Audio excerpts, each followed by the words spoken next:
Shalom saudara yang dikasihi Tuhan. Selamat hari Minggu, senang dan bahagia karena masih bisa menyapa saudara di minggu hari ini. Terlebih saat ini kita akan bersama merenungkan firman Tuhan yang menjadi khotbah dalam ibadah minggu kita, yaitu minggu ketiga setelah Trinitatis tanggal 28 Juni 2020. Sebelum kita membaca firman ini, merenungkannya, mari terlebih dahulu kita berdoa. Kiranya damai sejahtera Allah yang melampaui segala akal, itulah kiranya yang memelihara hati dan pikiranmu dalam Kristus Yesus Tuhan kita. Amin. Saudara yang dikasihi Tuhan, shalom untuk kita semuanya. Firman Tuhan yang menjadi khotbah kita dalam minggu hari ini terambil dari kitab Kolose pasal 3 ayat 18 sampai 21. Saya akan membaca ayat ini untuk kita. Demikian bunyi firman Tuhan. Hai istri-istri, tunduklah kepada suamimu sebagaimana seharusnya di dalam Tuhan. Hai suami-suami, kasihilah istrimu dan janganlah berlaku kasar terhadap dia. Hai anak-anak, taatilah orang tuamu di dalam segala hal, karena itulah yang indah di dalam Tuhan. Hai bapak-bapak, janganlah sakiti hati anakmu, supaya jangan tawar hatinya. Demikian jauh pembacaan firman Tuhan yang akan kita renungkan dalam minggu kita hari ini. Tema minggu kita yang ditetapkan dalam almanak kita untuk minggu ini adalah membangun keluarga bahagia. Saudaraku yang dikasihi Tuhan, tema khotbah ini merupakan tema yang sangat luar biasa, yaitu membangun keluarga bahagia. Itu artinya melalui tema ini saudara, Tuhan menginginkan supaya setiap kita memiliki keluarga yang berbahagia. Namun saudara yang dikasihi Tuhan, keluarga yang berbahagia itu tidak datang dengan sendirinya. Tentu tidak datang dengan sendirinya saudara. Bahwa kita mengharapkan kebahagiaan tetapi tidak seperti membalik telapak tangan. Butuh usaha dan butuh perjuangan untuk mencapai sebuah kebahagiaan dalam kehidupan, khususnya dalam keluarga. Saudaraku yang dikasihi Tuhan Yesus Kristus, untuk memahami tema ini, baiklah kita terlebih dahulu memahami tentang prinsip-prinsip yang ditentukan oleh Tuhan untuk membantu kita mengerti bagaimana sebenarnya keluarga Kristen yang berbahagia itu. Saudaraku, lewat kebenaran firman Tuhan yang menyapa kita di minggu hari ini, kita dituntun oleh firman Tuhan ini melalui sebuah prinsip kebenaran yang pasti untuk membangun diri dan keluarga kita dalam sebuah kerangka kebahagiaan yang telah ditentukan oleh Tuhan Allah sendiri bagi setiap kita yang mengharapkan kebahagiaan itu sendiri. Untuk itu saudara, dalam teks khotbah kita hari ini ada beberapa hal yang bisa kita pelajari secara dogmatis maupun secara praktis yang berkaitan dengan bagaimana kita membangun atau mewujudkan sebuah keluarga Kristen yang berbahagia dan yang dinamis. Saudaraku yang dikasihi Tuhan, Konfusius pernah berkata, kekuatan sesuatu bangsa itu berasal dari integritas sebuah keluarga. Itu artinya saudara, kalau keluarga kuat, maka gereja dan negara pun akan kuat. Karena itu penting bagi kita untuk membangun sebuah keluarga yang kuat, yang memiliki relasi baik dengan Tuhan dan sesama anggota keluarga, sehingga keluarga kita itu dapat menjadi keluarga yang berbahagia seperti yang diinginkan Tuhan. Untuk itu marilah kita memperhatikan dalam khotbah hari ini ada beberapa prinsip sikap yang disampaikan oleh Paulus dalam membangun sebuah keluarga yang bahagia tersebut. Ada beberapa prinsip saudara, coba kita akan belajar satu persatu. Yang pertama adalah istri tunduk kepada suami sebagaimana seharusnya kepada Tuhan. Saudaraku yang dikasihi Tuhan, istilah tunduk dan hormat di sini mungkin merupakan istilah yang menjengkelkan bagi seorang istri yang selalu dominan terhadap suaminya, dominan wife saudara. Mungkin dengan alasan-alasan tertentu mereka sepertinya merasa ini menjadi sesuatu yang menjengkelkan. Namun kalau kita pahami, bila keluarga kita ingin menjadi bahagia, mau tidak mau saudara, prinsip-prinsip keluarga dalam Alkitab itu perlu kita taati, perlu kita perhatikan dengan benar, di mana Allah telah mengajarkan bagaimana istri berlaku kepada suaminya. Di sini dikatakan yaitu tunduk dan hormat. Bahkan kalau membaca di dalam Efesus 5 ayat 22 sampai 23, di sana firman Tuhan berbunyi, "Hai istri, tunduklah kepada suamimu seperti kepada Tuhan, karena suami adalah kepala istri, sama seperti Kristus adalah kepala jemaat. Dialah yang menyelamatkan tubuh, karena itu sebagaimana jemaat tunduk kepada Kristus, demikian jugalah istri kepada suami dalam segala hal." Ayat ini saudara tidak berarti bahwa suami itu adalah tuan atau menjadi raja bagi istrinya atau tuan besar bagi istrinya. Nah, jikalau ayat ini ditafsirkan terpisah dari ayat-ayat sebelumnya dan ayat berikutnya, maka akan terjadi akibat yang sangat fatal saudara. Seolah-olah Paulus mengajarkan bahwa istri itu statusnya lebih rendah dari suami. Namun saudara, kalau kita perhatikan ayat ini, Paulus berbicara tentang relasi cinta kasih suami terhadap istri itu harus didasarkan, kalau kita perhatikan di sini, kepada salib Kristus sebagai patokan untuk bertindak. Itu yang perlu. Yang menjadi patokan dari relasi itu adalah salib Kristus itu sendiri, di mana keluarga Kristen itu harus menunjukkan relasi suami istri yang saling menghargai sebagai mitra yang setara di hadapan Tuhan di tengah-tengah keluarga itu. Itu yang kita lihat. Suami adalah kepala dari istrinya. Itu benar firman Tuhan katakan. Oleh karena itu patutlah seorang istri tunduk dan taat kepada suaminya, karena suami itu adalah kepala. Sama seperti dikatakan, seorang istri digambarkan seperti jemaat kepada Kristus. Ketundukan seorang istri digambarkan seperti jemaat itu tunduk kepada Kristus. Jemaat tidak pernah bisa mengajar dan menasihati Kristus, saudara. Jemaat, kalau kita perhatikan di sini, yang baik senantiasa taat, senantiasa tunduk kepada Kristus, dan tidak usah jemaat itu takut untuk disesatkan oleh Kristus. Karena bagaimanapun ketika kita tunduk kepada Kristus, maka Kristus akan menuntun kita kepada kebenaran, dan kebenaran itu sendiri akan memerdekakan kita. Akan tetapi saudara, para suami juga kalau kita perhatikan di sini bukanlah Kristus. Suami itu bukanlah Kristus, saudara. Lalu bagaimana sikap seorang istri terhadap suami yang menyimpang? Kalau suaminya menyimpang bagaimana? Ini persoalan.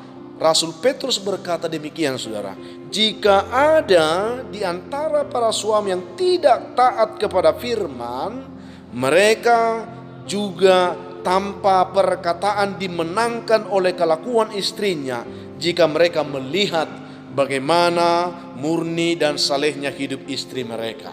Puji Tuhan saudara. Kalaupun suami itu banyak yang menyimpang perilakunya, kelakuannya, tetapi ketika istri itu sebenar-benar menjadi pribadi yang tunduk seperti jemaat kepada Kristus, maka suaminya dimenangkan. Jadi ketundukan dalam konteks ini tentulah dalam hal-hal yang benar saudara, bukan hal yang diselewengkan. Ketundukan umat kepada Tuhan dalam segala sesuatu itu tentulah dalam hal-hal yang benar juga. Sebab tidak mungkin Tuhan memberi perintah yang tidak baik atau perintah yang tidak benar bagi manusia, bagi kita, bagi umatnya. Esensi Tuhan adalah kebenaran saudara, kebaikan, kekudusan, dan kasih. Tentu kalau kita lihat, maka demikian jugalah ruang lingkup ketundukan seorang istri kepada suaminya, yaitu dalam esensi kebenaran, dalam esensi kebaikan, dalam esensi kekudusan, kesetiaan, ketaatan, dan kasih. Itu yang perlu kita perhatikan. Jadi ketaatan para istri kepada Tuhan dicerminkan oleh kesalehan mereka, ketundukan mereka pada suami mereka. Hal itulah yang diperkenankan oleh Tuhan, sehingga Allah yang bertindak untuk mengubah suami, untuk mempertobatkan mereka. Jadi untuk mengubah suami, jangan marah kepada suami Anda, atau jangan menasihati mereka. Ibu-ibu seharusnya menasihati anak-anaknya saja, jangan suaminya. Suami itu urusan Tuhan, saudara. Jadi sikap seorang istri yang baik adalah tunduk, yaitu taat dan hormat kepada suaminya. Tidak atau bukan hanya taat, tetapi juga dengan hormat, saudara. Tidak boleh taat sambil melecehkan, taat sambil mencibir atau menggerutu. Karena taat tanpa hormat itu bukanlah ketundukan. Itu yang pertama. Jadi jelas prinsipnya. Yang kedua, suami mengasihi istri dan tidak boleh berlaku kasar kepada istrinya. Alkitab mengatakan di sini, hai suami, kasihilah istrimu seperti engkau mengasihi diri sendiri. Berarti firman Tuhan mengingatkan kita ada hal-hal tertentu dari diri laki-laki yang mungkin sedikit lebih egois dan memanjakan diri sendiri. Harus kita akui sebagai para suami. Suami jarang memikirkan istri dan anak-anaknya. Ya, itu yang terjadi, saudara. Suami sering, kalau kita perhatikan, beli makanan hanya untuk diri sendiri. Tidak seperti istri selalu beli untuk suami dan anak-anaknya. Ini menunjukkan natur pria umumnya memang seperti itu. Di pihak lain, suami sebagai kepala banyak yang memperlakukan istrinya dengan kasar. Maka Paulus pun menasihatkan para suami agar mereka mengasihi istrinya dan tidak sewenang-wenang atau bersikap kasar terhadap istri mereka.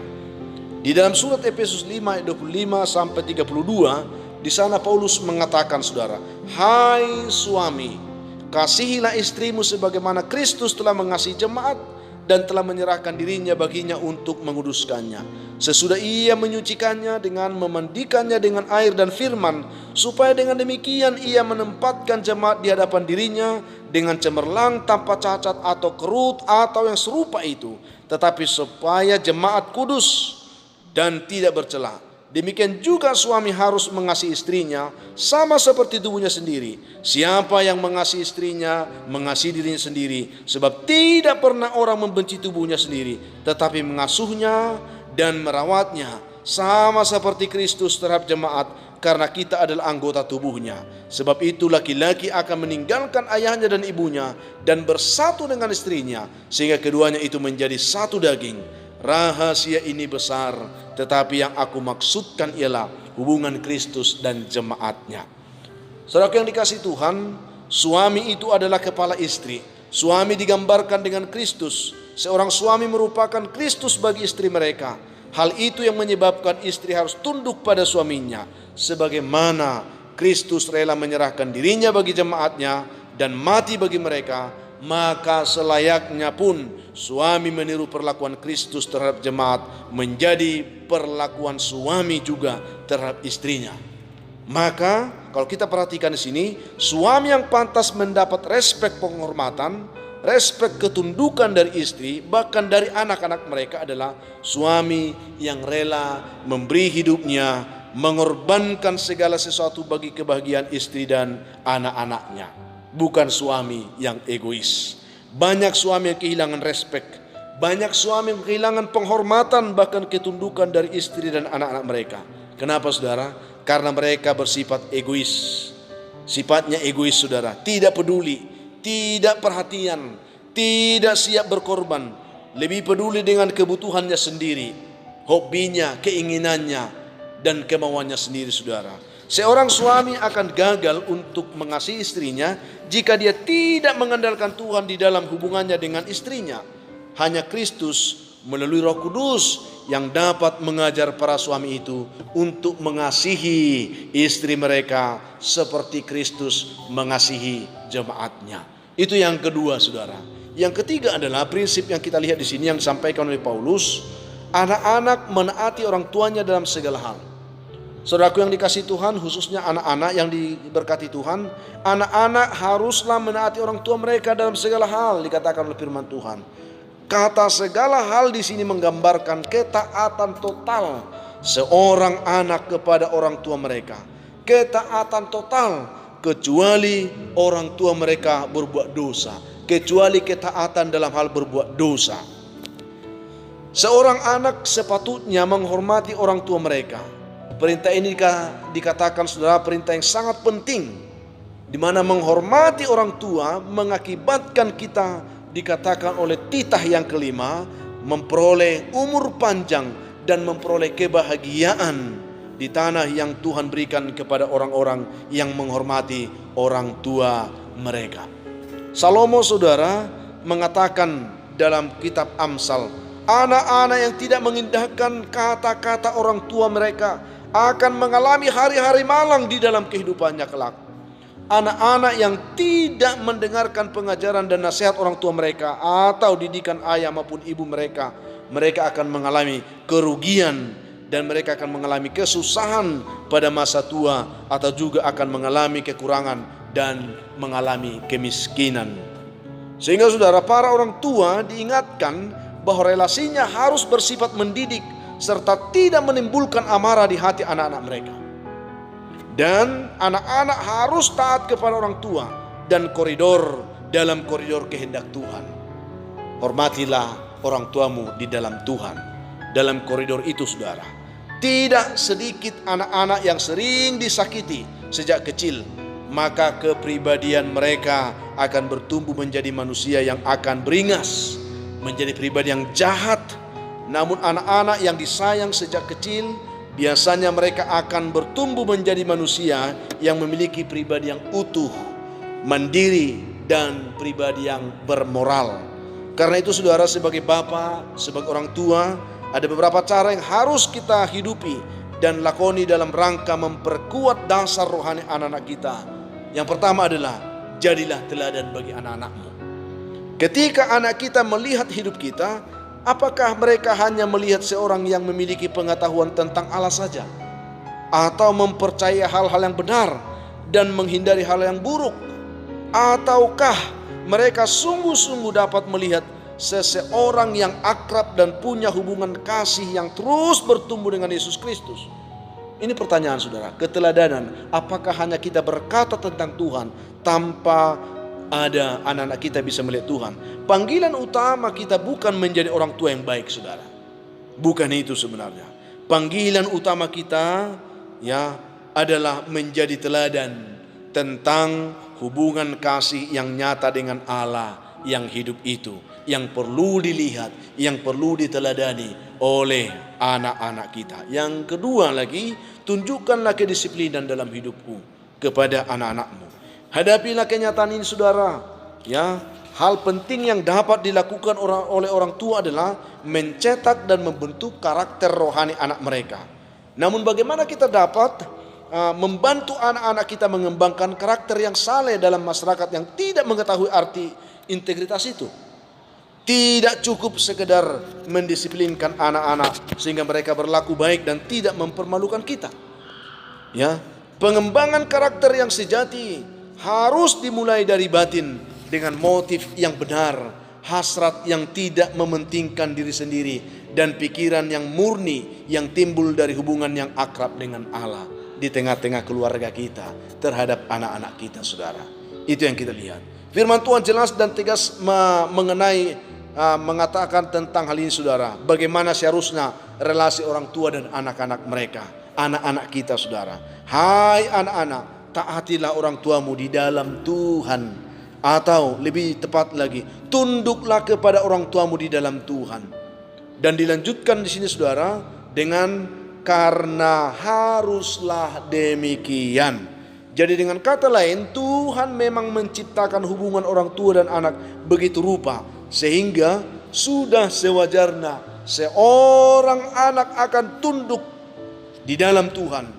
Jadi sebagai anak kita harus memiliki rasa taat dan hormat terhadap orang tua kita. Jangan sampai anak-anak berlaku kurang ajar terhadap orang tua mereka. Jangan sampai anak-anak memberontak terhadap orang tua mereka. Jangan sampai anak-anak kasar dan tidak tahu sopan santun terhadap orang tua mereka. Seperti yang dikatakan dalam 2 Timotius pasal 3. Kita bisa baca ayat itu saudara. Itu yang ketiga. Yang keempat, yang terakhir adalah orang tua tidak boleh menyakiti hati anak-anaknya supaya mereka tidak tawar hati. Saudaraku yang dikasihi Tuhan Yesus Kristus, kalau kita amati hari ini baik anak maupun orang tua sedang dirusak oleh zaman saudara. Zaman ini sangat jahat sekarang. Anak-anak dilatih dan diajar begitu rupa, baik melalui komik, film-film, drama-drama, bahkan juga kalau kita perhatikan game-game dan lain sebagainya, sehingga akhirnya mereka menjadi pemberontak terhadap orang tua mereka. Sehingga dapat kita bayangkan sekarang di mana anak-anak belajar berelasi dengan orang tua bukan dari firman lagi, tetapi dari pergaulan dengan teman-teman mereka, ya, dengan gadget mereka, dengan kebudayaan, buku-buku yang mereka baca, dan film-film game yang mereka tonton di gadget mereka itu, saudara. Alkitab dengan tegas mengatakan bahwa seharusnya setiap anak-anak dididik sejak kecil bagaimana ia belajar taat kepada orang tuanya. Dan ini menjadi kunci penting bagaimana ia membangun attitude-nya sejak kecil sampai dia besar dan menjadi dewasa. Saudaraku yang dikasihi Tuhan, maka jikalau firman Tuhan mengatakan, bapak-bapak jangan menimbulkan sakit hati dan tawar hati pada anak-anaknya, Tuhan sangat memperhatikan amarah anak, bukanlah amarah bapak-bapak. Mengapa saudara? Amarah bapak hanya sementara. Karena setelah lewat perasaan kesal dan logikanya jalan, maka dia sudah kembali mengasihi anak-anaknya. Akan tetapi saudara, amarah anak-anak akan membawa anak itu keluar dari rumah atau menjauh dari ayahnya, menjauh dari orang tuanya. Ia akan menjauh dari pengaruh bapaknya, ia menjauh dari pengaruh keluarganya. Ya, kemarahan seorang anak terhadap bapaknya sering mendatangkan kutuk bagi dirinya sendiri. Ini yang berbahaya saudara. Supaya mereka tidak taruh hati. Jangan bangkitkan amarah anak-anakmu. Hal inilah yang Tuhan tidak sukai saudara. Jika ada seorang anak marah pada bapaknya, maka dia tidak akan lagi menghormati ayahnya itu. Biasanya seperti itu. Dia biasa akan menganggap rendah orang tuanya. Pemberontakan mungkin bisa terjadi. Pemberontakan menyebabkan anak tidak lagi ingin menaati orang tuanya. Banyak saudara, anak-anak pemberontak, ya, akan melakukan apa yang tidak disukai atau yang dilarang oleh orang tua mereka. Justru saudara, kalau ada anak-anak kita yang melakukan justru yang tidak kita sukai, sesungguhnya dia sudah sedang memberontak terhadap kita. Mereka tahu bahwa itu sangat dibenci oleh ayah ibunya. Justru itu yang dilakukan. Mengapa saudara? Itulah yang dikatakan kutuk. Ia ingin memuaskan dirinya dengan mempermalukan orang tuanya. Itulah sebabnya saudara, mengapa Maleaki menuliskan, jika hati bapa tidak balik pada anaknya, ya, dan hati anak tidak balik pada bapaknya, maka aku akan datang membinasakan bumi. Oleh karena itu saudara, sepatutnya bapak-bapak menahan dan mengawasi dirinya agar tidak menimbulkan kepahitan di hati anak-anak kita saudara. Tahan emosimu, tahan dirimu, supaya anak-anakmu tidak sampai tawar hati dan mereka binasa. Kesimpulan terakhir bagi kita saudara, keluarga yang berbahagia di hadapan Tuhan dan manusia adalah pernikahan yang di dalamnya terdapat relasi yang saling mengasihi, ya, terdapat relasi yang saling mengampuni, saling menghormati antara suami dan istri, suami istri yang mencintai Tuhan, memegang teguh akan firman Tuhan, dan memberi keteladanan yang benar di hadapan anak-anak mereka. Terlebih saudara, dalam konteks budaya di mana istri biasanya ditempatkan lebih rendah dari suami, anak dianggap sebagai harta milik keluarga, maka prinsip-prinsip firman Tuhan ini perlu kita tegakkan. Mari saudara, kita mulai melakukan prinsip firman Tuhan ini dari keluarga kita masing-masing.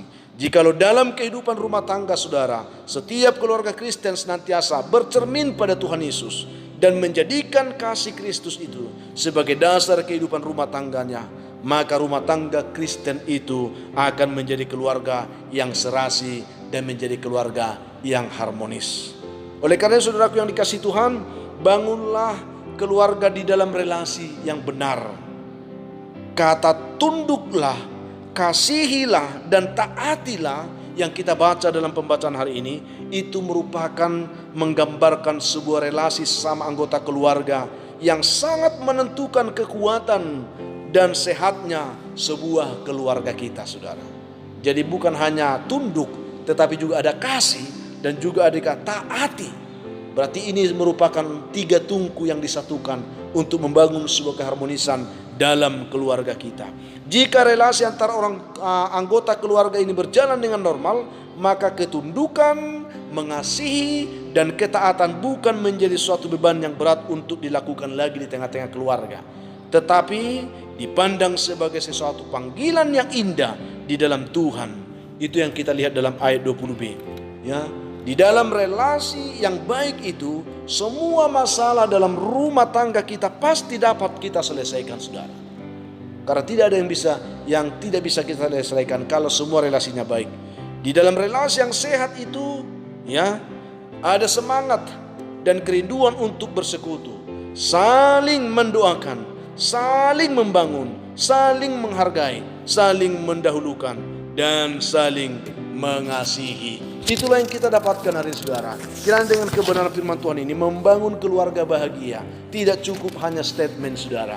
Perlu pengorbanan, perlu pemahaman yang benar tentang prinsip yang kita sudah pelajari hari ini. Istri harus tunduk kepada suaminya, suami harus mengasihi ya istrinya, baru anak-anak harus taat kepada orang tuanya, sehingga relasi tiga tungku ini saudara membangun sebuah ya bangunan yang kokoh, di mana rumah tangga itu menjadi keluarga yang saling memahami, saling mengerti, dan saling bersekutu satu sama lain, mengagungkan Tuhan sebagai kepala atas rumah tangga itu sendiri. Oleh karena itu saudaraku yang dikasihi Tuhan Yesus Kristus, ya Tuhan memberkati kita lewat kebenaran firman Tuhan di hari ini, sehingga kita dapat menggapai kehidupan keluarga yang bahagia itu di dalam Tuhan. Kiranya dengan khotbah minggu kita hari ini, setiap saudara mendengarkan renungan ini diberkati dalam kehidupan rumah tangga. Kalau ada keluarga saudara yang sedang berantakan saat ini, kembali saudara, belajar dari kebenaran ini, terima kebenaran ini. Izinkan Tuhan memberkati hidupmu dan memberkati rumah tanggamu. Kita berdoa. Terima kasih Tuhan untuk firman Tuhan yang boleh kami terima dalam minggu kami hari ini. Berkatilah setiap kami yang menerimanya. Biarlah setiap kami boleh dibangunkan Tuhan untuk pribadi-pribadi yang sungguh-sungguh mau mengerti bagaimana keluarga kami terbangun sebagai keluarga yang bahagia. Kalau ada di antara umat Tuhan mendengarkan renungan ini yang sedang mengalami kegoncangan dalam rumah tangganya, Tuhan hadir untuk melawat mereka. Ada orang tua yang sakit hatinya oleh karena perlakuan anaknya, jamah anak-anak mereka Tuhan. Ada suami yang sakit hati terhadap istrinya, istri yang sakit hati terhadap suaminya. Lembutkan hati mereka, kasih Kristus melawat mereka sekarang. Di dalam nama Tuhan Yesus, biarlah setiap kami terbangun menjadi keluarga yang berbahagia di dalam Tuhan. Dalam nama Tuhan Yesus kami berdoa. Amin.